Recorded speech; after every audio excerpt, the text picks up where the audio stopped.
નમસ્તે મિત્રો, મારું નામ પ્રોફેસર ગિરીશ પંચાલ. હું સરકારી ઇજનેરી કોલેજ ચાંદખેડા ખાતે સહાયક પ્રાધ્યાપક ગણિતશાસ્ત્ર વિષયમાં ફરજ બજાવું છું.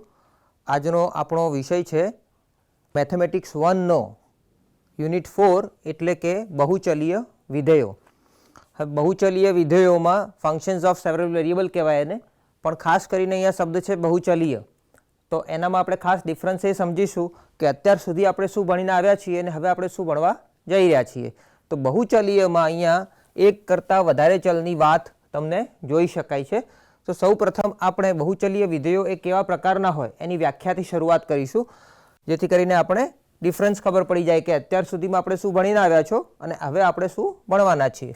ઓકે, સો બહુચલીય વિધેયોમાં સૌ પ્રથમ આપણે એક પ્રદેશ લેવો પડે. હંમેશા વિધેય ડિફાઇન કરીએ તો આપણી પાસે બે નોન એમ્પ્ટી સેટ હોવા જોઈએ. દાખલા તરીકે ફંક્શનની ડેફિનેશન તમે જાણો છો કે ફંક્શન કોને કહેવાય. એ જ રીતે આપણે એક વિધેય ડિફાઇન કરવા જઈ રહ્યા છીએ. સો ધારો કે ડી એ કોઈ પ્રદેશ હોય, આપણે પ્રદેશ લઈએ છીએ. હાલ પૂરતો આપણે એ પ્રદેશ જનરલી હું RNમાં લઉં છું. RN શું છે? સો Rn is a set of all n tuples. એ દરેક n ટપલ જે હોય છે એનો ગણ છે. સો D is a subset of Rn. કોઈ અરિક્ત ગણ છે એટલે કે ખાલી ગણ નથી, તથા f from D to એ ડીના દરેક એટલે કે પ્રત્યેક, આપણે એને વધારે સચોટ રીતે લખવા જઈએ તો એને કહીશું ડીના પ્રત્યેક ઘટકને R ના અનન્ય ઘટક સાથે સાંકળતો નિયમ છે. સો અહીં જે R ફંક્શન છે f from D to R, so f અહીં f ને બહુચલીય વિધેય કહીશું. જો મિત્રો અહીંયા જે ફંક્શન છે f D to R, હવે D આપણે લીધો છે સબસેટ ઓફ Rn. હવે Rn શું છે? સૌ પ્રથમ આપણને Rn નો ખ્યાલ હોવો જોઈએ. દાખલા તરીકે હું R2 લખતો હોઉં તો R2 શું છે? સો R2માં કેવા પ્રકારના ઘટક હશે? સો એવા ઘટક હશે x, y ક્રમિક પેર જે છે, અહીંયા ક્રમિક પેર જે છે x, y, જ્યાં x અને y જે બંને છે એના ઘટકો કહીશું અને એ હશે રિયલ નંબર એટલે કે વાસ્તવિક સંખ્યા. એવી રીતે આપણે જનરલી Rn મેં જે લખ્યો છે એમાં એ હશે સપોઝ x1, x2, xn, વેર દરેક xi ક્યાં હશે? એ R નો ઘટક હશે i1, 2, 3 થી n સુધી. સો અહીંયા એ n ટપલ આપણે અહીંયા વાસ્તવિક સંખ્યા ગણમાં જ આપણું કામ કરીશું. એટલે થ્રુઆઉટ આ સમગ્ર ચેપ્ટર, સમગ્ર યુનિટ દરમિયાન જે નંબર્સ, જે અજ્ઞાત સંખ્યાઓ તમને અહીંયા જોવા મળશે, તો સામાન્ય રીતે આ બધી અજ્ઞાત સંખ્યાઓ x, y, z, a, b, c વગેરે હોય તો એ આપણે સમજીશું કે એ વાસ્તવિક સંખ્યા જ છે. સો માટે અહીંયા આપણે R2, R3, R4 આવા અલગ અલગ પ્રકારના જે સેટ છે એમાંથી જ કોઈ એક ડોમેન આપણે પસંદ કરેલો છે. દાખલા તરીકે હું એક એક્ઝામ્પલ લઉં. સો આપણે R2ની વાત કરીએ. સામાન્ય રીતે સપોઝ આ R2 છે. R2 એટલે શું? સો R2 એટલે x, y, x cross y system, x axis, y axis અને એનો કોઈ ભાગ હોય એને આપણે D કહીશું. સો D is a subset of R2. હું અહીંયા n બરાબર 2ની વાત કરીને આપણે સમજાવવા માંગીશ. સો અહીંયા જ્યારે બહુચલીય વિધેયો હોય તો આ x અને y એ ચલ છે. તો x અને y ચલ છે, એવી રીતે અહીંયા x1, x2, xn એ ચલ છે. માટે અહીંયા એક કરતાં વધારે ચલની આપણે વાત કરવાના છીએ. એક ચલની વાત આપણે અગાઉ ધોરણ 10થી શીખતા આવ્યા છીએ. સો આપણે અહીંયા જનરલી જ્યારે n કરીશું, સો n એ નોર્મલી અહીંયા ગ્રેટર દેન 1 લેવાનો પ્રયત્ન કરીશું. અને આ D થી વાસ્તવિક સંખ્યા ઉપર નિરૂપણ થતું એક જે વિધેય હશે એને આપણે શું કહીશું? f from D to R. દાખલા તરીકે અહીંયા D ના અંદર કોઈ સદસ્ય આપણે લઈએ ફોર એક્ઝામ્પલ ડીના અંદર આપણે એક આ પોઈન્ટ લઈશું. આ પોઈન્ટ ધારો કે એક્સ બાર હોય, એક્સ બાર, તો એક્સ બાર માટે એના ઉપર જ્યારે આપણે ફંક્શન ઓપરેટ કરીશું, સો એફ એક્સ બાર, જ્યાં આપણે એક્સ બાર અહીંયા R2માં કેવા પ્રકારનો હશે, સો એક્સ કોમા વાય પ્રકારનો હશે. સો જે એફ એક્સ હશે એ વાસ્તવિક સંખ્યાગણ આરનો ઘટક હશે. તો અહીંયા આપણે કેટલાક એક્ઝામ્પલ દ્વારા પણ સમજીએ. દાખલા તરીકે હું જો વિધેયનું નિરૂપણ કરું R2 થી R, અહીંયા મેં ડી તરીકે આખો R2 પ્રદેશ લઈ લીધેલો છે, જ્યાં જુઓ જે ડી છે વિધેય જ્યાં ડિફાઇન કરેલું છે એને આપણે વિધેયનો પ્રદેશ કહીશું, એટલે કે ડી એ વિધેયનો પ્રદેશ છે, જ્યારે કે આર જે સામેનો છે એને આપણે સહપ્રદેશ કહીશું. સો અહીંયા વિધેયનો પ્રદેશ છે R2, સહપ્રદેશ છે R, અને હું વિધેય વ્યાખ્યાયિત કરું છું કંઈક આ રીતે. દાખલા તરીકે x plus Y square plus 1. તો મિત્રો આપ જોઈ શકો કે અહીંયા x અને y હમણાં આપણે ડિફાઇન કર્યું એ રીતે. જ્યારે અહીંયા 2 ટપલની વાત કરીએ છીએ તો x અને y એ બંને વાસ્તવિક સંખ્યાઓ હોય, તો જ્યારે અહીંયા એનું વિધેયમાં નિરૂપણ કરીએ છીએ સો એ કેવી રીતે બને છે, x plus Y square plus 1. એટલે કે તમે જુઓ જ્યારે કોઈ પણ વાસ્તવિક સંખ્યા લો તો એનો સ્ક્વેર પણ વાસ્તવિક સંખ્યા હોય, બે વાસ્તવિક સંખ્યાનો સમ કરીએ આપણે, સરવાળો કરીશું તો પણ વાસ્તવિક સંખ્યા હોય, એટલે કે એનો જે આન્સર આવે છે, એનો જવાબ આવે છે એ વાસ્તવિક સંખ્યા હશે. એટલે કે આ જે આન્સર છે એ હંમેશા સહપ્રદેશમાં જવો જોઈએ. તો અહીંયા પ્રદેશમાં આપણે R2નો કોઈ પણ ઘટક અહીંયા ઉપયોગમાં લઈ શકીશું, એની પણ ખાતરી હોવી જોઈએ. ઘણીવાર એવું થતું હોય કે કેટલાક પોઈન્ટ એવા હોય કે જેના માટે આ વિધેય વ્યાખ્યાયિત જ ન કરી શકાય. સો એ આપણે જોઈશું. દાખલા તરીકે અહીંયા એક્ઝામ્પલ એક આપણે વિધેય છે આ રીતનું, અહીંયા એ R2 ઉપર ડિફાઇન થયેલું છે. દાખલા તરીકે આપણે કોઈ પણ સ્ક્વેર હોય અથવા રેક્ટેંગલ હોય, તો એના માટે આપણે જોયું છે કે એની લંબાઈ ને પહોળાઈ ધારો કે AB હોય, સો એનો એરિયા જે છે, એરિયા શું થશે અહીંયા, so area is A into B, that is AB. So અહીંયા પણ તમે એવું કહી શકો કે this is nothing but a function of A and B. તો A અને B એ કોઈ પોઝિટિવ અથવા તમે એને કહી શકો કે F જે છે અહીંયા એ R પ્લસ, મતલબ R પ્લસ એટલે તમામ ધન વાસ્તવિક સંખ્યાનો ગણ. તો કોઈ પણ બે ધન વાસ્તવિક સંખ્યા તમે લો અને એનું મલ્ટિપ્લિકેશન કરો તમે, તો એ પણ ધન વાસ્તવિક સંખ્યા મળે, અને એને તમે જો ડિફાઇન કરો અહીંયા આ રીતે, તો એ એરિયા આપશે આપણને એક રેક્ટેંગલનું. સો આ રીતે તમે અલગ અલગ ફંક્શન ડિફાઇન કરી શકીએ. ફોર એક્ઝામ્પલ હું x1, x2, x3 આવું કોઈ ફંક્શન ડિફાઇન કરું, x1, x2 upon x3 square plus 1. તો આ એ R3 થી R ઉપરનું વિધેય છે, જે તમે જોઈ શકો છો જે દરેક x1, x2, x3 માટે વ્યાખ્યાયિત થઈ શકે છે. પરંતુ જો હું આ ડિફાઇન કરું, દાખલા તરીકે આપણે લઈએ x square minus Y square X square plus Y square. So આ એ જે વિધેય છે એના માટે શું આનો પ્રદેશ પૂરો R2 હોઈ શકે? શું f માટે એનો પ્રદેશ પૂરો R2 આપણે લઈ શકીશું? એટલે કે x ને y ની કિંમતો જે છે એ દરેકે દરેક વેલ્યુનો અહીંયા યુઝ કરી શકું છું, જેથી કરીને આ વ્યાખ્યાયિત પદ થાય. તો આપણે સિમ્પલી અહીંયા જોઈ શકીએ નોર્મલી જેનો છેદ 0 થતો હોય એવા પદો વ્યાખ્યાયિત થતા નથી. તો આમાં છેદમાં આવે છે x square plus Y square, અને એ 0 થાય તો આ પદ વ્યાખ્યાયિત થાય નહીં, એટલે કે વિધેય ડિફાઇન કરી શકાય નહીં, વિધેય વ્યાખ્યાયિત કરી શકાય નહીં. માટે આ 0 ન થવું જોઈએ. 0 થાય ક્યારે પહેલાં તો આ ત્યારે જ 0 થાય જ્યારે x ને y બંને એક સાથે 0 હોય, એટલે કે x y ઇક્વલ ટુ 0 0 હોય. એનો મતલબ કે જો આપણે x y ની વેલ્યુ બંનેની વેલ્યુ એક સાથે 0 0 લઈશું તો આ વિધેય વ્યાખ્યાયિત થશે નહીં. માટે પ્રદેશમાં આ બિંદુ હોવું જોઈએ નહીં. સો માઇનસ આપણે એમાંથી 0 0 બિંદુને નીકાળી દેવાનું છે, ત્યારે એનો પ્રદેશ આપણે વેલ ડિફાઇનનેસ માટે યુઝ કરી શકીશું R સ્ક્વેર માઇનસ 0 0. એટલે દરેક ફંક્શન જે છે એમાં આપણે એ ફંક્શન જોઈને આપણને ખ્યાલ આવવો જોઈએ કે ભાઈ આ ફંક્શન જે છે એ એનો પ્રદેશ શું હોઈ શકે છે અને એનો વિસ્તાર અહીંયા આપણે અત્યાર સુધી પ્રદેશ અને સપ્રદેશ જોયો છે, વિસ્તાર કોને કહીશું? સો વિસ્તાર. સો એફ કોઈ ફંક્શન હોય ફ્રોમ સે ડી ટુ આર માટે,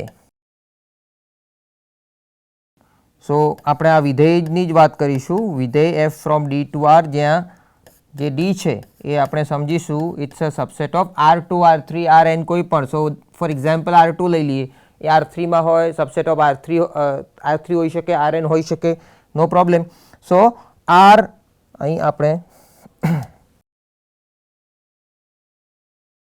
રેન્જ ઓફ એફ, એને આપણે વિધેયના વિસ્તારને કહીશું રેન્જ.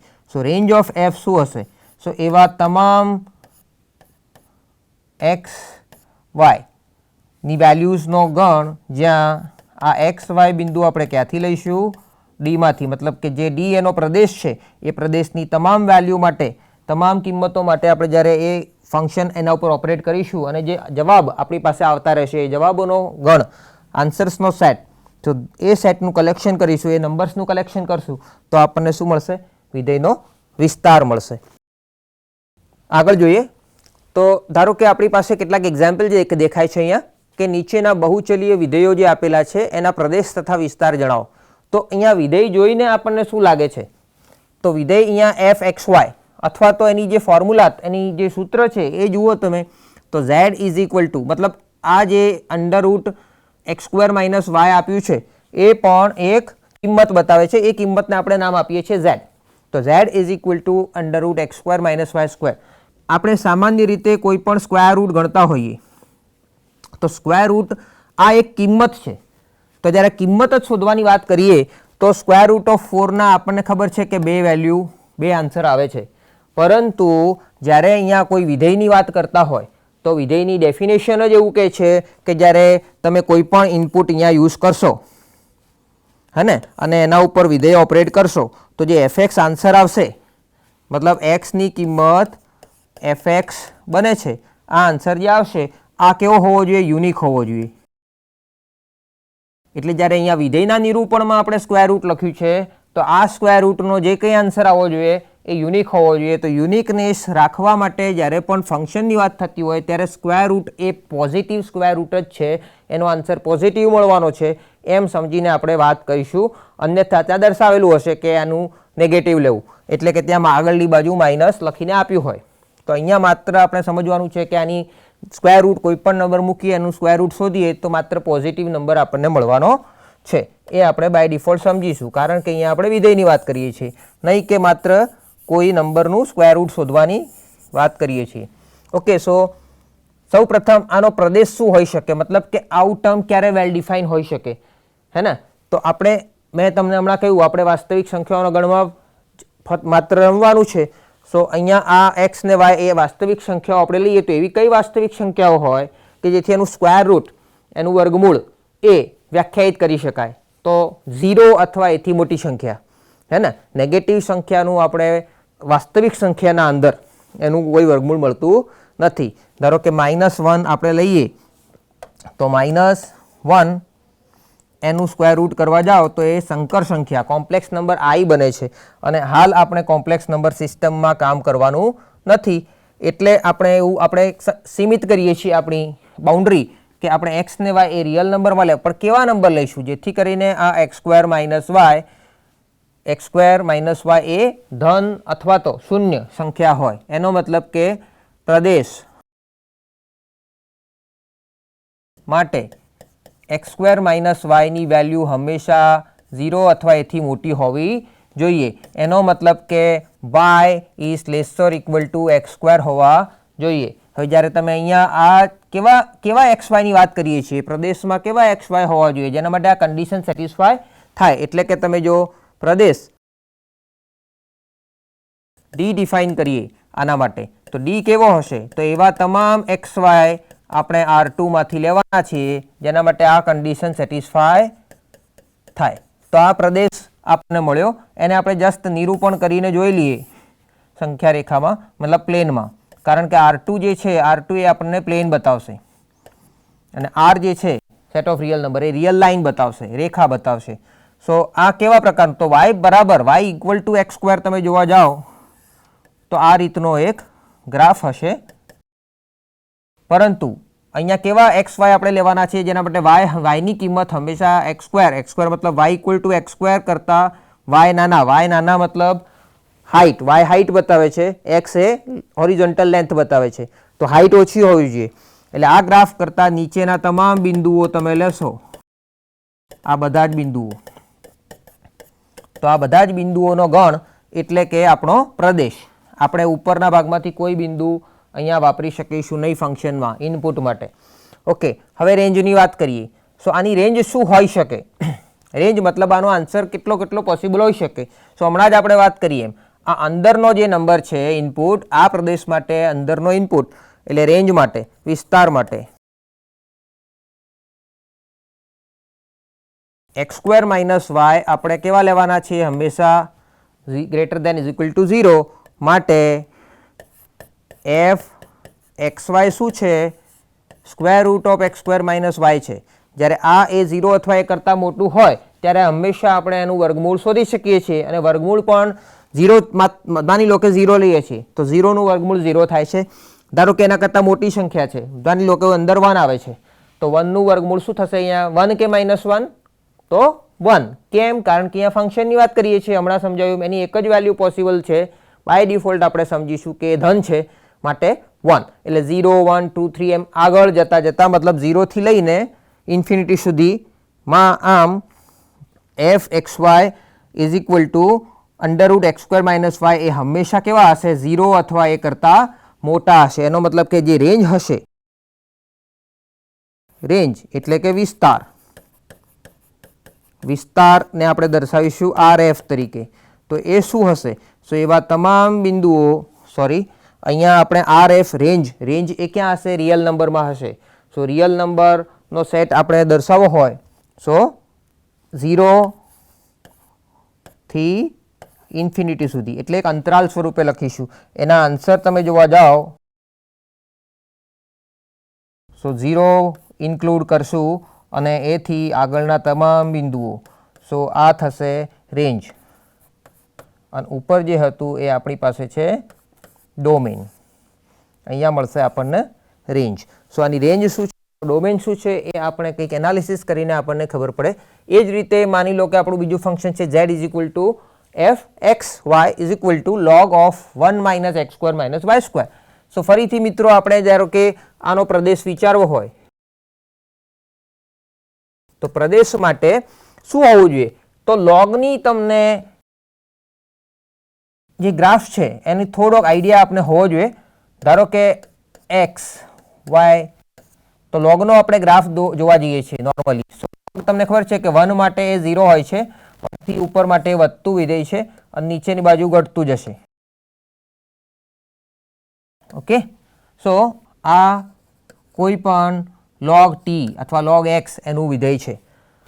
સો એટલી ખબર પડવી જોઈએ કે 0 અથવા નેગેટિવ માટે આ ગ્રાફ મળશે નહીં, મતલબ લોગની વેલ્યુ મળશે નહીં. એટલે કે આ અંદરનો જે ભાગ છે 1 minus X square minus Y square એ કેવો હોવો જોઈએ? એ હંમેશા 0 કરતાં મોટો હોવો જોઈએ સ્ટ્રિક્ટલી, હે ને? તો પ્રદેશ માટે 1 minus X square minus Y square એ હંમેશા કેવું હોવું જોઈએ?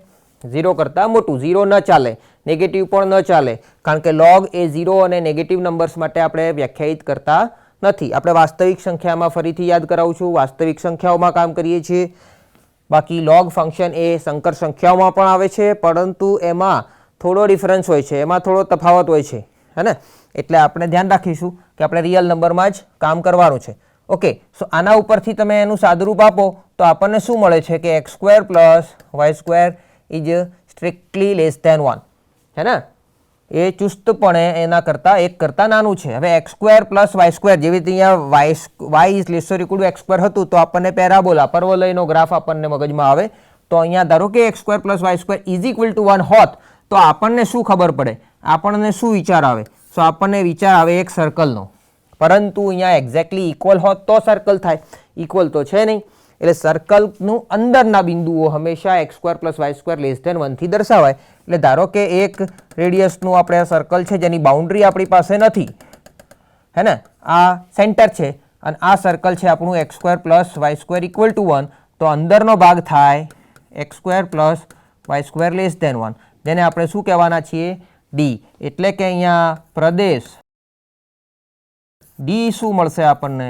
તો એવા બધા બિંદુઓ કે જ્યાં x² + y² strict less than થાય. એટલે કે આ વર્તુળ જે છે એની અંદરના તમામ બિંદુઓનો ગણ એટલે આપણો પ્રદેશ.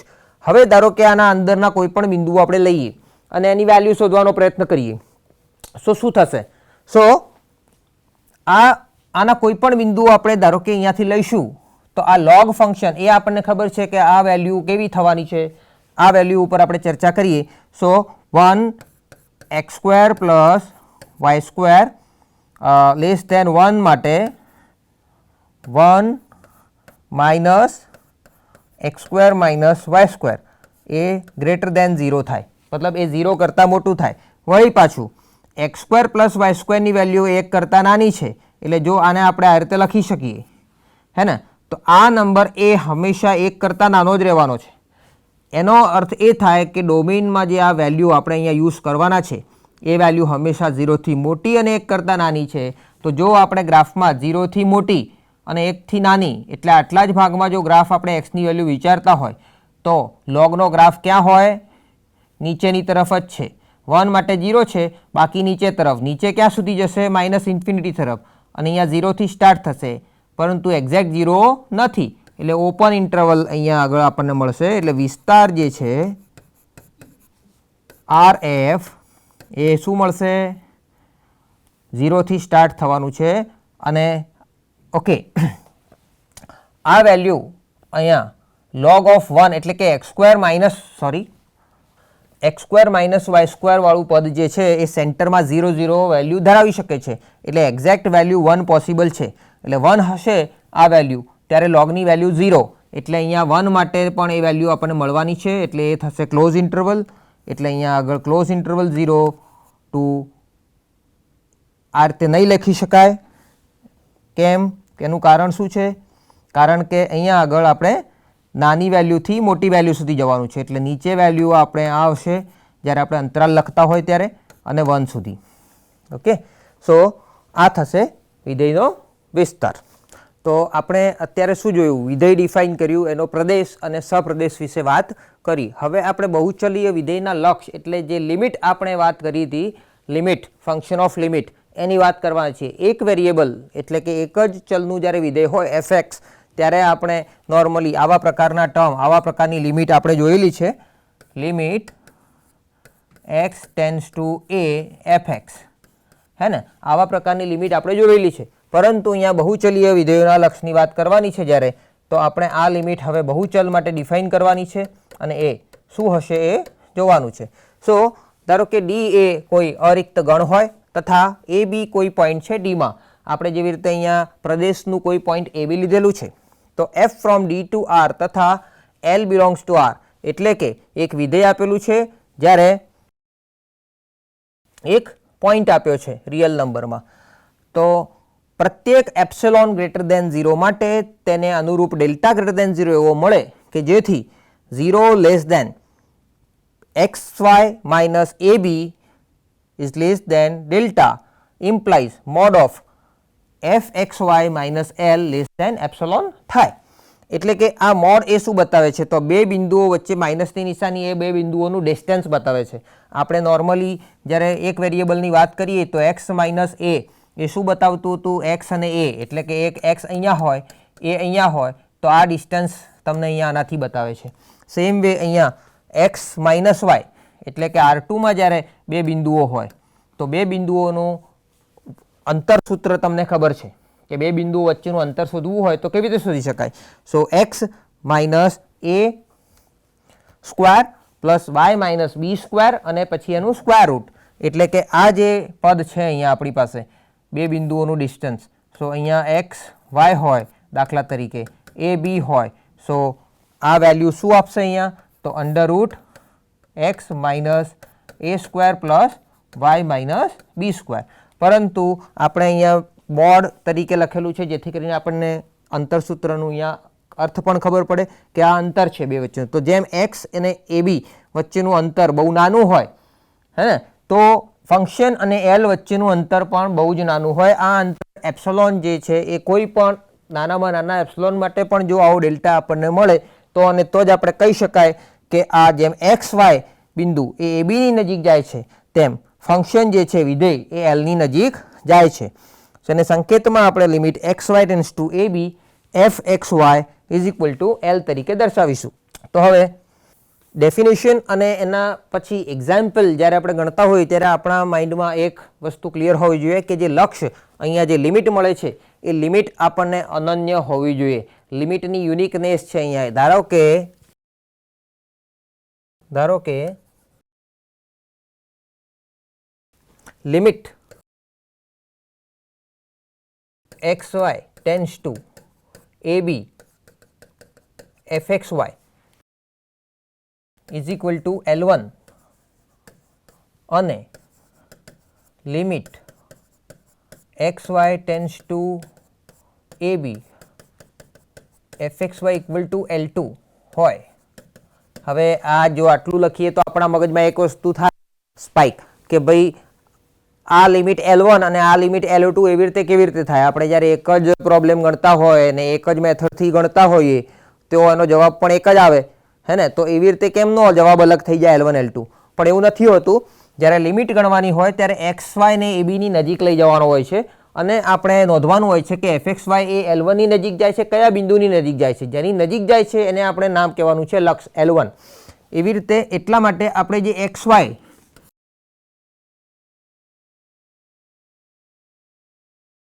આ બિંદુ જ્યારે એક્સ વાય છે આપણું અને એ બી બિંદુ અહીંયા છે, જ્યારે આને નજીક લઈ જવાનું છે આની, તો એ નજીક કયા વેથી લઈ જશો? તમે એવું માનો કે તમે આ સીધી લીટીથી જાઓ છો તો આ એક પાથ કહેવાય, એને તમે ધારો કે પાથ L1 કહી દો. ધારો કે તમે આમ થઈને આમ જાઓ છો, ઓકે, આ રસ્તાથી જાઓ છો અને એ બીની નજીક જાઓ છો અને લિમિટ શોધો છો ત્યારે એને તમે L2 કહી શકો. એટલે એવું બની શકે કે આવા કેટલા રસ્તા પોસિબલ છે? આવા અનંત રસ્તાઓ પોસિબલ છે, અનંત વક્ર પોસિબલ છે જેનાથી તમે એક્સ વાયને એ બીની નજીક લઈ જઈ શકો. સો અહીંયા કોઈ એક વક્ર ઉપર, એક પાથ ઉપર તમે આ લઈ એક્સ વાયને એ બીની નજીક લઈ જાઓ છો અને લિમિટ શોધો છો. બીજા કોઈ વક્રથી પણ તમે લિમિટ શોધો છો. ધારો કે બેનો આન્સર L1 ને L2 હોય તો યુનિકનેસ એવું કેમ કે છે કે ધારો આ રીતે મળતું હોય અને જો લક્ષનું અસ્તિત્વ હોય, એમ કહેવામાં આવે કે લક્ષ તો મળે જ છે, તો આ L1 અને L2 અલગ અલગ હોવા જોઈએ નહીં. માટે કે L1 L2 સેમ હોવા જોઈએ, એક સરખા હોવા જોઈએ. તો કોઈ પણ રસ્તો તમે અહીંયા એપ્લાય કરો, કોઈ પણ રસ્તાથી, હજુ પણ ઘણા બધા રસ્તા છે, આમ કરો, આ રીતે જાઓ, આમ ફરીને કોઈ પણ રીતે તમે આની નજીક આવો તો કોઈ પણ રસ્તાથી તમને જવાબ હંમેશા સરખો જ મળવો જોઈએ. એને કહેવાય છે લક્ષની અનન્યતા. માટે કે જો લક્ષનું અસ્તિત્વ હોય તો જવાબ એનો કેવો? એની લિમિટ, એનું લક્ષ એ હંમેશા અનન્ય મળે, યુનિક મળે. આપણે વ્યાખ્યાની મદદ, વ્યાખ્યા શું હતી અહીંયા આગળ જોવું તો આ એની ડેફિનેશન છે. ડેફિનેશનમાં આપણે એવું જોયું કે ફંક્શન આપણી પાસે છે અને ધારો કે એલ કોઈ લિમિટ છે તો એને આપણે સાબિત કરવું છે કે આ જ એની લિમિટ છે. તો એપ્સલોન ડેલ્ટા, અને એપ્સલોન ડેલ્ટા કન્ડિશન પણ કહી શકાય, જે આપણે આ લખી છે વ્યાખ્યા, એને આપણે એપ્સલોન ડેલ્ટા કન્ડિશન કહી શકાય. તો આ કન્ડિશનની મદદથી પણ આપણે લક્ષ્ય સાબિત કરી શકીએ છીએ. સો એ જોઈશું. So okay, limit x Y tends to 0 0 2x square y upon x square plus Y square is equal to 0. આપણે વ્યાખ્યાની મદદથી બતાવવું છે કે આ લક્ષ્ય એ 0 છે. તો સૌ પ્રથમ અહીંયા જે ફંક્શન છે એ શું આપ્યું છે? તો શું દેખાય છે? 2x square y upon x square plus Y square. બિંદુ અહીંયા કયા પોઈન્ટની નજીક જવાનું છે? સો જે એ બી લિમિટ આપણે લેવાની છે હે ને, તો લિમિટ એ બિંદુ કયું છે આપણું? સો 0 0 છે અને લક્ષની વેલ્યુ આપી છે 0. હવે આપણે એપ્સલોન ડેલ્ટા કન્ડિશનની મદદથી બતાવીશું કે આ લિમિટ 0 છે. સો કેવી રીતે? સો ધારો કે આપેલ એપ્સલોન ગ્રેટર દેન 0, એક બહુ નાનામાં નાનો પણ આપ જો એપ્સલોન લેશો તો એપ્સિલોન ગ્રેટર દેન 0 માટે આપણે ડેલ્ટા ગ્રેટર દેન 0 એવો શોધવો જોઈએ કે જેથી શું થાય. તો કન્ડિશન શું હતી આપણને ખબર હોવી જોઈએ, એક્સ વાય માઇનસ એબીની જગ્યાએ અહીંયા 0 0 છે, લેસ દેન ડેલ્ટા થાય ત્યારે F function minus L limit એટલે આપણા માટે શું છે 0 વેલ્યુ છે, એટલે આપણે આને 0 કહી દઈશું, લેસ દેન એપ્સિલોન થાય, હે ને. સૌ પ્રથમ આપણે આવો ડેલ્ટા શોધવાનો છે. તો આ થવા માટે આપણે આપણો એપ્સિલોન શોધવાનો છે, ડેલ્ટા શોધવાનો છે એપ્સિલોન માટે. તો પહેલાં તો આનું સાદુરૂપ શું થાય છે એ, ધેરફોર આપણે આનું જસ્ટ ચેક કરીએ તો mod of x y that is 2x² upon x² plus y² minus 0, એટલે 0 લખતા નથી આપણે, લેસ દેન એપ્સિલોન થવું જોઈએ. સો પહેલાં તો આપણે આનું સાદુરૂપ આપશું, 2 નો મોડ 2 લઈશું, x² નો મોડ કરવાની જરૂર નથી, એની નીચે આપણે x² પ્લસ y² લખી દઈશું અને અહીંયા આપણે મોડ y લખીશું. હવે એક વસ્તુ આપણે અહીંયા જોઈએ અલગથી કે ધારો કે હું x² આપણને ખબર છે કે x² is always less or equal to x² plus y², એટલે કે x² upon x² plus y² જો લઈએ અને લેફ્ટ સાઈડ લેતા જઈએ, સો શું મળશે આપણને, less than or equal to 1 થાય. બીજી વસ્તુ ધારો કે મોડ વાયની વાત કરીએ તો મોડ વાય પણ મોડ ઓફ y² કરતાં લેસ ઓર ઇક્વલ ટુ લખી શકાય અને આ ટર્મને પણ આપણે લેસ ઓર ઇક્વલ ટુ લખી શકાય. આપણે આને સ્ક્વેર રૂટ એટલે 1/2 પાવર એટલે સ્ક્વેર રૂટ કરીશું. ઓકે, સો સ્ક્વેર રૂટમાં x² પ્લસ y² લખી શકાય. ક્લિયર? કારણ કે અહીંયા x² વાળું પદ વધારાનું આપણે એડ કર્યું છે. સો અને આ જે છે રૂટ ઓફ x² અને એ શું છે, સો અહીંયા આપણે જોઈ શકો કે ધેરફોર આપણે અહીંયા જસ્ટ આનું સિમ્પ્લિફિકેશન આપીએ તો મોડ ઓફ એક્સ વાય તો અંતરસૂત્ર વાપરીએ તો x under root x minus 0² that is x² અને same way plus y minus 0² that is y². So આ બીજું કંઈ નહીં પણ આ છે, એટલે આપણે આને સામે આ એ લેસ ધેન એપ્સિલોન થાય એવું પ્રૂવ કરવાનું છે. સો આ ટર્મ જે છે એ આપણા માટે અહીંયા કામ લાગવાનું છે, કારણ કે એ શું છે મોડ વાયને રિપ્લેસ કરશે. સો આને જસ્ટ ચેક કરીને જોઈએ કે 2 આ ટર્મ જે છે એને રિપ્લેસ કરીશું લેસ ઓર ઇક્વલ ટુ 1 થી, એટલે સાઇન મૂકીશું લેસ ઓર ઇક્વલ ટુ અહીંયા 1 અને mod of y is less or equal to under root x² plus y², અને આ ટર્મ છે તો આપણી પાસે લેસ ધેન ડેલ્ટા છે, સો એને આપણે લખીશું લેસ ધેન 2 ડેલ્ટા. પરંતુ હવે આપણે તો એપ્સિલોન લાવવાનું છે, એટલે આ ટર્મ જો એપ્સિલોન હોવું જોઈએ આપણે લાવવાનું હોય તો ડેલ્ટા એપ્સિલોન તો આપણને આપેલો છે, ડેલ્ટા આપણે નક્કી કરવાનો છે એપ્સિલોનને અનુરૂપ, એટલે જો ડેલ્ટા એ એપ્સિલોનના સ્વરૂપમાં હોય તો વાંધો નથી. તો ડેલ્ટા કેટલા લઈશું તો આનો આન્સર એપ્સિલોન થાય, તો ડેલ્ટા બરાબર એપ્સિલોન બાય 2 મારે લેવું જોઈએ. સો જો આને મારે જો લેસ ધેન એપ્સિલોન લાવવું હોય તો ધેરફોર જો ડેલ્ટા બરાબર એપ્સિલોન બાય 2 લઈએ તો આપેલા એપ્સિલોન ગ્રેટર દેન 0 માટે ડેલ્ટા ગ્રેટર દેન 0 એટલે કે આપણને શું મળ્યું, ડેલ્ટા બરાબર એપ્સિલોન બાય 2 અને એ પણ પોઝિટિવ થવાનું છે, મળે છે કે 0 less than under root x² plus y² less than delta implies fxy minus 0 એટલે કે 2x² y upon x² plus y² minus 0, અને આનું સાદુરૂપ એ આપણે અહીંયા જોયું છે સેમ, તો એ શું થશે less or equal to 2 delta, અને ડેલ્ટા બરાબર આપણને ખબર છે શું લીધું છે આપણે epsilon by 2, 2 cancelled, so we get epsilon.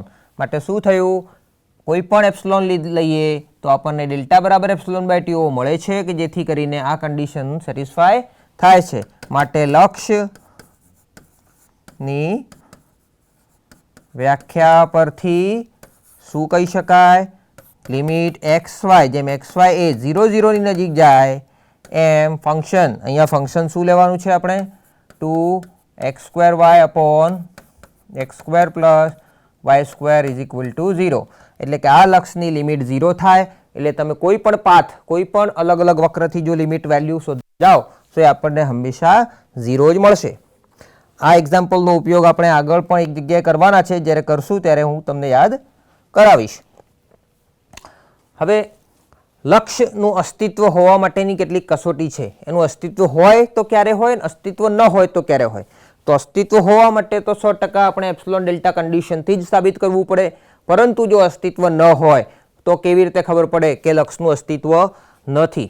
Okay, સો લક્ષનું અસ્તિત્વ ન હોવા માટેની કસોટીમાં આપણે કહીશું કે સૌપ્રથમ જો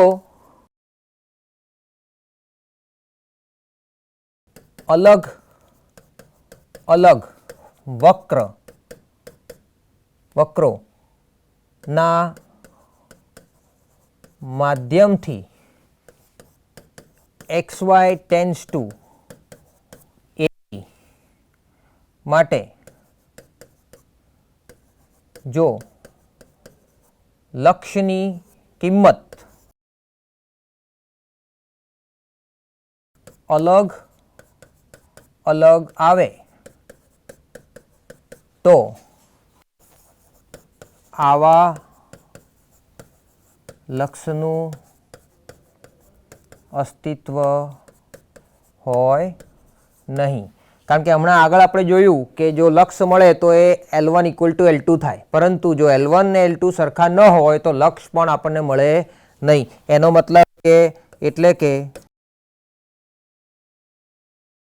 જો L1 is not equal to L2 તો લક્ષ એટલે કે limit xy tends two AB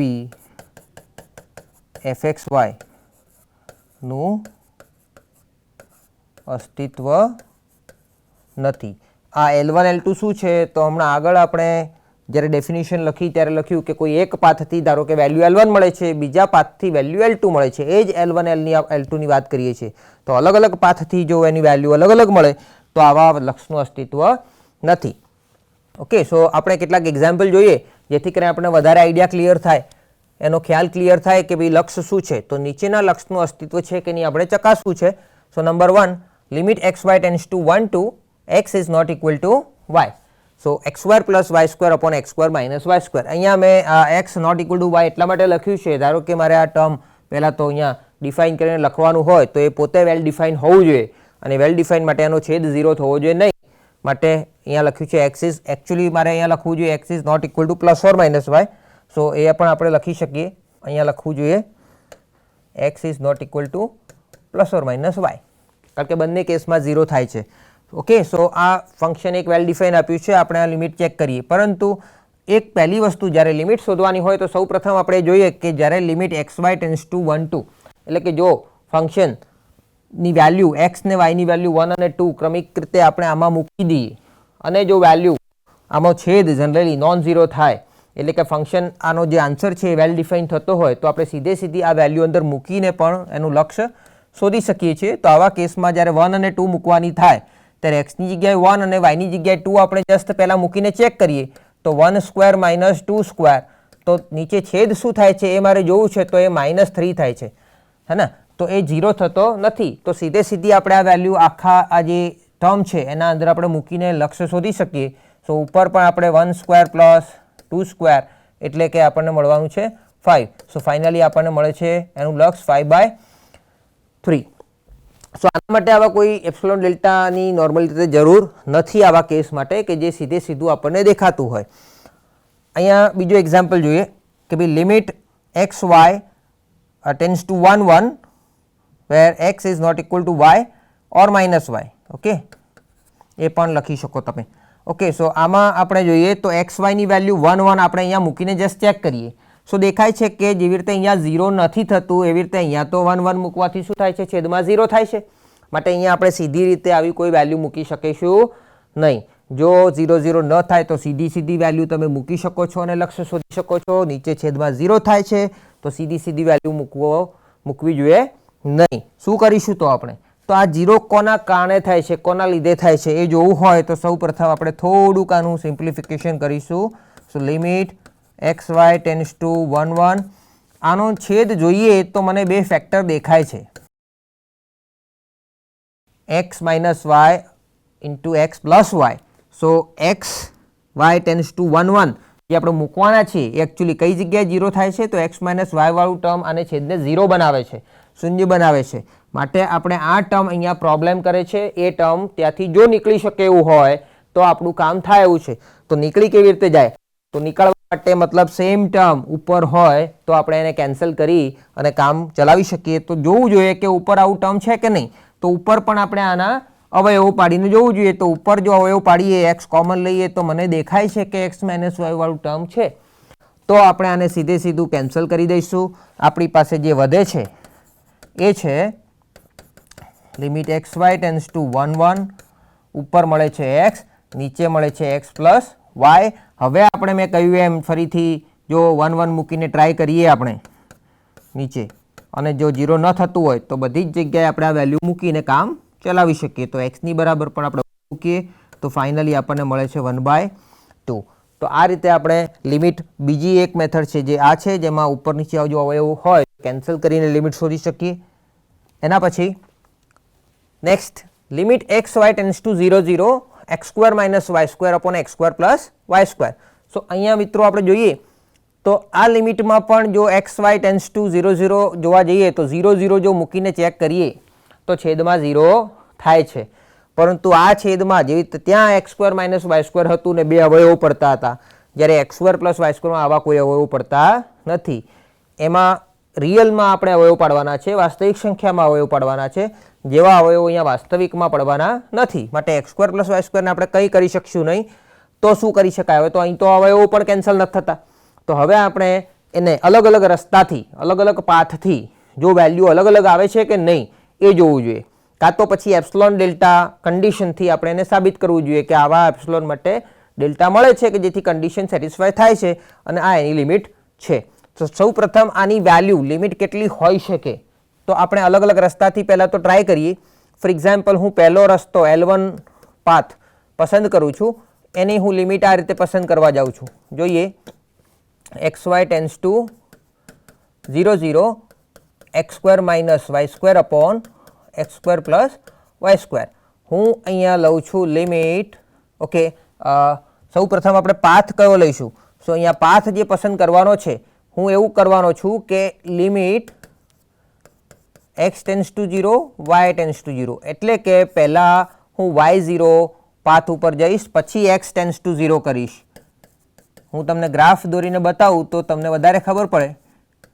ધારો કે આપણી પાસે આ 0 0 બિંદુ છે, ઓકે, અને અહીંયા ધારો કે એક્સ વાય બિંદુ છે.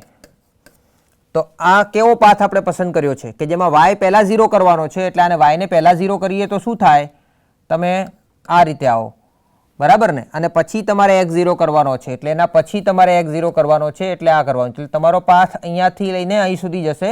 આને આપણે L1 કહેવાનું છે. સો L1 પાથ, આ પાથ ઉપરથી તમે જો 0ની નજીક આવો તો શું થાય. હવે આપણે શું કરીશું, આ પાથમાં આપણે પહેલાં અહીંયા y0 કરીશું અને પછી આપણે x0 કરીશું. સો yને 0 કરવો હોય તો આમાં y બરાબર 0 મૂકીએ આપણે તો લિમિટ x ટેન્ડ્સ ટુ 0 અહીંયા થશે x square upon x square, કારણ કે yની જગ્યાએ આપણે 0 રિપ્લેસ કરીએ છીએ. હવે આપણે x ટેન્ડ્સ ટુ 0 મૂકીએ, પરંતુ અહીંયા જોઈ શકાય છે કે ફેક્ટર કોમન છે અને કેન્સલ થાય છે. તો જો કેન્સલ કરીએ તો શું મળે છે આપણને, લિમિટ એક્સ ટેન્ડ્સ ટુ 0 1, અને 1 એટલે અચળ પદ છે તો અચળની લિમિટ અચળ મળે છે. સેમ વે આપણે જો બીજો પાથ પસંદ કરીએ એટલે કે L2, તો L2માં શું કરવાના છીએ, તો લિમિટ પહેલાં અહીંયા જેવી રીતે x0 કર્યા હતા એવી રીતે આપણે y0 x tends to 0 x square minus Y square upon x² plus y². જો આનું આપણે સાદુરૂપ આપીએ અને અહીંયા પહેલાં x0 કરવાના છે એટલે પહેલાં આ પાથ ઉપર જઈશું એટલે કે x0 કરીશું અને પછી આપણે y0 કરીશું. સો x0 કરીએ આમાં જો તો શું મળે છે આપણને? તો અહીંયા y tends to 0 as it is, ખાલી x ને 0 કરવાના છે એટલે -y² અપોન y². ફરીથી આ ફેક્ટર કેન્સલ થઈ ગયો અહીંયા, તો લિમિટ y ટેન્ડ્સ ટુ 0 -1 મળશે અને -1 ની લિમિટ -1. સો જોઈ શકાય છે મિત્રો કે પાથ L1 અને આ બીજો પાથ L2 છે. ઓકે, સો બે અલગ અલગ વક્ર L1 અને L2 મારફત લક્ષની કિંમત તો અલગ અલગ મળે છે. માટે કે અહીંયા L1 એ શું મળે છે? આને તમે જો L1 કહેતા હોય તો L1 1 મળે છે અને આને જો તમે L2 કહેતા હોય તો L2 કેટલો મળે છે? -1. અને જે બંને સેમ નથી તો માટે આ લિમિટનું અસ્તિત્વ નથી. માટે એવું લખી શકાય કે limit xy tends to 0 0 x² - y² upon x² plus y² નું અસ્તિત્વ નથી. ઓકે, સો એવી રીતે આ એક બીજો એક્ઝામ્પલ છે. આમાં શું કરી શકાય? તો ફરીથી અહીંયા જોઈએ. ધારો કે માની લો કે આપણે આવી રીતે જ ગણવાનો પ્રયત્ન કરીએ છીએ કે પહેલાં x0 કરવાનો હોય અને પછી y0 કરવાનો હોય ને L1 L2 ગણવાના હોય, તો એવું મૌખિક રીતે ગણતરી કરીને જોઈ શકાય કે ધારો કે હું પહેલાં x0 મૂકતો હોઉં તો શું થાય, પછી y0 મૂકીશું તો ઉપર 0 થઈ જશે અને નીચે y² આવશે એટલે 0 અપોન y² 0 એટલે પહેલી લિમિટ 0. માની લો કે પહેલાં y0 કરવાનો છે આપણે અને પછી કામ કરવું છે તો y ને પહેલાં 0 કરશું તો નીચે તો x ની 4 પાવર વધશે પરંતુ ઉપર બની જશે 0. માટે બીજા કેસમાં પણ આપણને લિમિટ મળવાની છે 0 એટલે L1 ને L2 સેમ થશે. તો શું L1 ને L2 સેમ થાય તો લિમિટ મળવાની છે? લિમિટ મળે છે એવું કહી શકાય? તો ના, કારણ કે માત્ર બે જ રસ્તા આપણી પાસે નથી. આના સિવાય પણ ઘણા બધા રસ્તા છે કે જ્યાંથી પણ આપણે લિમિટનો આન્સર સેમ જ આવવો જોઈએ, અલગ અલગ ન આવવો જોઈએ, હે ને? તો આપણે અહીંયા એક અલગ રસ્તો પસંદ કરીશું. ધારો કે હું આ લિમિટ ગણવાની હોય જ્યારે તો હું રસ્તો પસંદ કરીશું ધારો કે y = mx². હવે આ રસ્તો શું છે? સો તમને હું કહું, ધારો કે આ 0 પોઈન્ટ છે અને આ પોઈન્ટ છે x y. હવે આ રસ્તો જો હું સીધો પસંદ કરત ને અહીંયા તો હું આ રસ્તાને y બરાબર x કહેત, પરંતુ જો ઢાળ એનો ચેન્જ કરોત તો હું માની લો કે y બરાબર 2x છે તો હું જનરલી કોઈ પણ આવા સીધા રસ્તાની વાત કરતો હોય તો એ y = mx કહેવાય એને. એવી જ રીતે ધારો કે હું એક વક્રની વાત કરું, આ પોઈન્ટ ફરીથી xy છે, આ 0 છે. જો હું થોડો વક્રમાં આવીશ તો હું એવું માની લઈએ કે આ y બરાબર x² છે તો આવા જેટલા પણ વક્ર છે આપણી પાસે અલગ અલગ તો એને હું જનરલી y = mx² કહી શકીશ. ઓકે, સો આપણે આવો કોઈ વક્ર પસંદ કરીને આપણે કામ કરવા જઈ રહ્યા છીએ. સો શું થશે લિમિટ? તો ચલો y બરાબર mx². તો અહીંયા જેવી રીતે અહીંયા mની વેલ્યુ શું દેખાય છે? 1 છે. અહીંયા m બરાબર 2 લઈશું તો બીજો વક્ર છે. અહીંયા m કોઈ પણ એટલે mની ઘણી બધી વેલ્યુ પોસિબલ છે. તો આપણે એક જ સાથે અનંત રસ્તાઓને આપણે ચેક કરવા જઈ રહ્યા છીએ આ રીતના. તો y બરાબર mx² આપણે આમાં મૂકીએ તો શું બને? ચેક કરીએ. 3x², yની જગ્યાએ આપણે mx² મૂકીશું, x⁴ yની જગ્યાએ આપણે મૂકીશું mx² અને એનો સ્ક્વેર. તો બધી જગ્યાએ દેખાય છે કે માત્ર x વધે છે એટલે yની લિમિટ લખવાની જરૂર નથી. થોડુંક સાદુરૂપ આપીશું અહીંયા તો 3m x⁴, અહીંથી x⁴ હું કોમન નીકાળી શકું એમ છું. સો 1 + m² અને લિમિટ છે x → 0. હવે xની 4 પાવર અહીંયા કેન્સલ પણ થાય છે માટે વધે છે અહીંયા 3m/1 + m², એટલે કે કોન્સ્ટન્ટ છે 3m/1 + m². જ્યારે આપણે 3m/1 + m² જે નંબર છે એના ઉપર લિમિટ યુઝ કરીશું, પરંતુ ત્યાં x છે નહીં, એ xથી નિરપેક્ષ છે. સો અહીંયા આગળ એ કોન્સ્ટન્ટ છે, કોન્સ્ટન્ટની limit as it is constant આવે છે. તો અહીંયા આપ જોઈ શકો છો કે આ લિમિટ એ એમના સ્વરૂપમાં આવે છે. હવે એમના સ્વરૂપમાં આવે છે ને આપણે પાથ લીધો છે y બરાબર mx સ્ક્વેર. તો જો અહીંયા y બરાબર mx સ્ક્વેર લઈએ તો તમે એમ કહી શકો કે અત્રે લિમિટ એટલે કે લક્ષની કિંમત એમની કિંમત પર આધારિત છે. માટે જો વક્ર y is equal two mx square, જ્યાં m બરાબર કોઈ પણ લઈ શકાય, 1 2 3 વગેરે ઘણી બધી વેલ્યુ લઈ શકાય. જો વક્ર y બરાબર mx માં m બદલાય તો લક્ષની કિંમત પણ બદલાય છે. માટે લક્ષનું અસ્તિત્વ નથી. એટલે કે limit xy tends to 0 0 3x square y upon x raise to 4 plus y સ્ક્વેરનું અસ્તિત્વ નથી. ઓકે, સો અહીંયા આપણે અલગ અલગ લક્ષના એક્ઝામ્પલ જોયા. એના પછી આપણે થોડાક એક્સરસાઇઝ તમને હું આપું છું. તો આટલી એક્સરસાઇઝ આપ દરેકે કરવાની છે, જેથી કરીને આપણો મહાવરો વધુ સારો થાય અને આપણે આમાં બધી રીતના પ્રોબ્લેમ કરી શકીએ એવા સક્ષમ બનીએ. ત્યારબાદ હવે આપણે વિધેયનું સાતત્યની વાત કરવાની છે. તો સાતત્ય એટલે શું? તો કન્ટિન્યુટી ઓફ ફંક્શન. હવે કોઈ પણ ફંક્શન એ કન્ટિન્યુઅસ હોય એના માટેની શરતો શું છે? સો આપણે એક વેરિયેબલમાં એટલે કે y બરાબર fx હોય ત્યારે આપણે એ કન્ટિન્યુટી શું છે એ આપણે જોયું છે. સો સિમ્પલી હું તમને ખાલી સમજાવું તો ધારો કે a અને અહીંયા x હોય અને xની લિમિટ આપણે કોઈ પણ બાજુથી લેફ્ટ કે રાઈટ સાઈડથી આપણે xને એની નજીક લઈ જઈએ અને આ આપણો ફંક્શન છે y is equal two fx. એટલે જેમ xને એની નજીક લઈ જઈએ એમ જો આ વેલ્યુ ફંક્શનની વેલ્યુ પણ આ કોઈક પોઈન્ટ છે આપણો fa, તો આ વેલ્યુ પણ ધીમે ધીમે કોની નજીક આવે છે? fa ની નજીક આવે છે. જેમ લેફ્ટ સાઈડથી જઈશું તો પણ આ વેલ્યુ ધીમે ધીમે કોની નજીક આવે છે? fa ની નજીક આવે છે. એટલે અહીંયા શું દેખાય છે? અહીંયા દેખાય છે કે limit x tends two a fx બરાબર fa થાય છે. એટલે કે આ પોઈન્ટ અહીંયા હાજર છે. લેફ્ટ ને રાઈટ લિમિટ તો આ જ મળે છે, પરંતુ આ પોઈન્ટ પણ અહીંયા હાજર છે.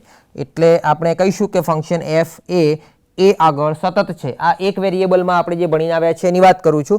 ધારો કે આ પોઈન્ટ જે છે અહીંયાથી નીકાળી દઈએ અને એ પોઈન્ટ બીજે ક્યાંય હોય, આ fa અહીંયા ન હોવા કરતાં અહીંયા હોય, તો એ કેસમાં લિમિટ તો તમારી અહીંયા કોઈ l મળશે, પરંતુ આ વેલ્યુ fa થોડુંક દૂર છે એટલે લિમિટની વેલ્યુ l મળશે જે fa કરતાં અલગ છે. એટલે જો આ બંને સરખું નહીં થાય તો એ કેસમાં આ ફંક્શન સતત હશે નહીં. તો આપણે એ જોવું છે અહીંયા કે બહુચલિત વિધેય જે છે ફંક્શન ઓફ સેવરલ વેરિયેબલ્સ, તો એમાં વિધેયનું સાતત્ય શું કહે છે, એમાં કન્ડિશન કઈ હોય? સો અહીંયા આપણે જોઈ શકાય છે કે જો limit xy tends two ab fxy is equal two fab થાય તો વિધેય fxy ને બિંદુ ab આગળ સતત છે એવું કહેવાય. સો આપણે સતત માટે કેટલાક એક્ઝામ્પલ છે, તો એ એક્ઝામ્પલ જોતા પહેલાં આપણે એવું કહેવું જોઈએ કે ભાઈ કેટલી કન્ડિશન છે કે વિધેય સતત ક્યારે હોય ને સતત ક્યારે ન હોય. ઓકે, સો એના માટે હું આપને એક નોંધ લખાવું છું. સો એ નોંધ એવી છે કે વિધેય સતત ક્યારે હોય ને ક્યારે ન હોય. તો આપણી પાસે કન્ડિશન છે કે વિધેય સતત હોવા માટે જો limit xy tends to 0 0 fxy is equal two, અહીંયા 0 0 ની જગ્યાએ હું થોડી વાર માટે ab લઈ લઉં જનરલ પોઈન્ટ. સો fab હોય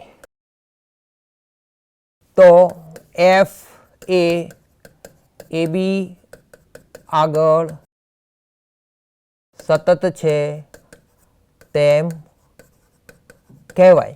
હવે સતત ન હોય તો શું થાય? તો સતત ન હોવા માટે આપણે શું જોવું જોઈએ? ક્યારે કહી શકાશે કે સતત નથી?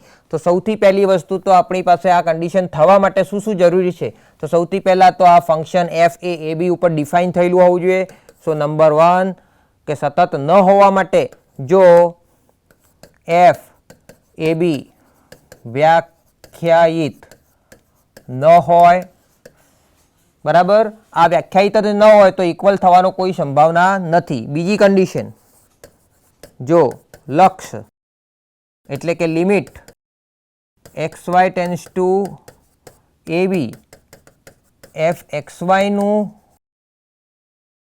અસ્તિત્વ ન હોય, એટલે કે જો આ હોય પણ પરંતુ કદાચ આ લક્ષનું અસ્તિત્વ ન હોય. આપણે લિમિટ ઘણી બધી હમણાં જોઈ ગયા કે L1 ઇક્વલ ટુ L2 નથી તો લિમિટ અસ્તિત્વ નથી. તો એવા કેસમાં આ ફંક્શન આ બંને ઇક્વલ થવાની, સરખું થવાની કોઈ સંભાવના નથી, માટે પણ એ સતત થશે નહીં. માની લો કે બંનેનું અસ્તિત્વ છે થોડી વાર માટે, તો જો લક્ષ અને એફ એ બી બંને ધારો કે અસ્તિત્વ ધરાવતા હોય પરંતુ તેમની કિંમત અલગ અલગ હોય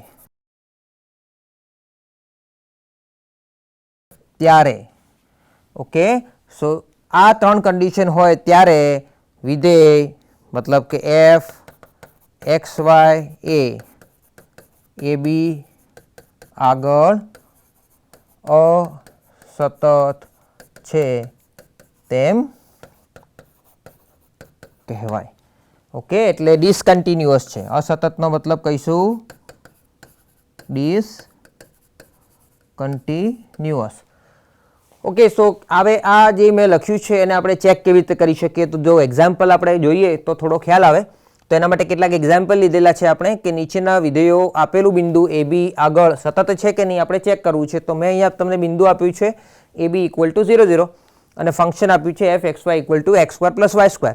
શું થવું જોઈએ સતત માટે? ફરીથી લિમિટ આપણને શું થવું જોઈએ? તો આપણે શું ચેક કરવાનું છે?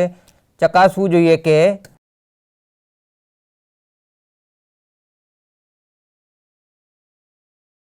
Limit x Y tends to A B point એટલે કે 0 0, ફંક્શન કયું છે x square plus Y square, અને આન્સર શું થવો જોઈએ? તો 0 0 વેલ્યુ આપણા ફંક્શનમાં મૂકવાનું છે અહીંયા, એટલે 0 સ્ક્વેર પ્લસ 0 સ્ક્વેર આ વસ્તુ થવી જોઈએ. એટલે જો અહીંયા આપણે આ ડેફિનેશનની વાત કરીએ તો શું થવું જોઈએ? So F x Y equal to F 0 0 થવું જોઈએ. તો અહીંયા એફ એક્સ વાય આપેલા છે તો આપણે બધી જ વસ્તુ ચેક કરીએ. ચલો, તો સૌથી પહેલાં આપણે જોઈએ કે એફ 0 0 આપણી પાસે છે કે નહીં. તો આમાં 0 0 મૂકી શકાય છે? તો જોઈએ ચેક કરીને. Yes, 0 square plus 0 square, answer આવે છે 0. ચલો, 0 મળે છે આપણને, ઠીક છે. બીજી વસ્તુ, લેફ્ટ સાઈડની લિમિટની વાત કરીએ તો limit x Y tends to 0 0 F x y એટલે કે limit x Y tends to 0 0, function છે આપણું x square plus Y square. તમે જોઈ શકો છો આના છેદમાં 1 છે, છેદમાં 1 છે માટે છેદ 0 થતો નથી, એટલે સીધી વેલ્યુ અંદર આપણે મૂકી શકીશું. એટલે 0 square plus 0 square that is 0, એટલે લિમિટનું અસ્તિત્વ પણ અહીંયા છે જ. તો આ બંને મળે છે. તથા નંબર 3 અહીંયા limit x Y tends to 0 0, આ બંનેની વેલ્યુ કેવી આવવી જોઈએ? સેમ, એટલે કે limit x Y tends to 0 0 F x y અને એફ 0 0 સેમ હોવા જોઈએ. તો આપણે જોઈએ કે સેમ છે કે નહીં. તો અહીંયા 0 છે, આની વેલ્યુ પણ 0 છે, એટલે કે આ બંનેની કિંમત સેમ આવે છે, 0 આવે છે. એટલે આ કન્ડિશન સેટિસ્ફાઈ થઈ ગઈ અને એટલા માટે આપણે કહી શકીશું કે આ જે ફંક્શન છે F x Y X square plus Y square એ કયા બિંદુ આગળ? A B is equal to 0 0 આગળ સતત છે. આપણે સતત જે છે કન્ટિન્યુટી એ એટ અ પોઈન્ટ ચેક કરીએ છીએ હાલ, હે ને. જો આપેલો કોઈ ગ્રાફ હોય, કોઈ રિજિયન હોય, કોઈ ડોમેન હોય, એના તમામે તમામ બિંદુ આગળ જો આ કન્ડિશન સેટિસ્ફાય થાય, જનરલી કોઈ પણ જનરલી 0 0 ની જગ્યાએ નોર્મલી એક જનરલ પોઈન્ટ લઈ લઈએ એ બી. સો તમામ માટે જો આ કન્ડિશન સેટિસ્ફાય થાય તો આપણે એવું કહી શકાય કે એ ડોમેનના તમામ બિંદુ આગળ એટલે કે આખા ડોમેન ઉપર પણ ફંક્શન સતત છે, વિધેય સતત છે. ઓકે, સો અહીંયા આગળ આપણે જોઈ શકીએ કે જે બિંદુ આપણે f00ની જો વાત કરીએ, f00નું અસ્તિત્વ જ નથી માટે જે કન્ડિશનમાં રાઈટ સાઈડવાળો પાર્ટ આપણી પાસે છે જ નહીં, માટે એમ કહી શકાય કે f એ 0 0 આગળ અસતત છે. એટલે આપણું જે વિધેય છે 0 0 માટે અસતત છે. તમે જો આની લેફ્ટ સાઈડની લિમિટ પણ શોધવાનો પ્રયત્ન કરો તો આપણને એવું મળશે કે લિમિટનું એકચ્યુઅલી અહીંયા અસ્તિત્વ નથી. આપણે આવો જ એક્ઝામ્પલ આગળ એક ગણેલો છે પેજ નંબર 3-4 ઉપર લગભગ, તો આપ એ જોઈ શકો છો. નેક્સ્ટ, ધારો કે આ એક એક્ઝામ્પલ છે. અહીંયા આપણે ચેક કરવું છે કન્ટિન્યુટી. સો એફ ફરીથી હવે સીધું આપણે હવે આવડે છે તો f00 આપણને એ બી 0 0 લઈએ તો આપણને વેલ્યુ આપી છે 0 અને આની લિમિટ, આ જ એક્ઝામ્પલની લિમિટ આપણે અગાઉ જોઈ ગયા છીએ કે આનું લિમિટનું અસ્તિત્વ નથી. તો એ તમને હું હોમવર્ક આપું છું કે limit xy tends to 0 0 x square minus Y square upon x square plus Y square જો કરવા જાઓ તો નું અસ્તિત્વ નથી. કેમ? તમે અગાઉ આપણે જ્યારે લિમિટની વાતો કરી ત્યારે આપણે L1 ને L2 પાથવાળો એક એક્ઝામ્પલ ગણેલો. આ જ એક્ઝામ્પલ જેમાં છે જેનું આમાં લિમિટનું અસ્તિત્વ નથી એવું બતાવેલું છે. માટે આપણે અહીંયા એવું શું કહી શકીએ? અહીંયા આપણે એવું કહી શકીએ કે limit xy tends to 0 0 fxy is not equal to f 0 0 થાય છે. માટે f એ અહીંયા પણ 0 0 આગળ અસતત છે.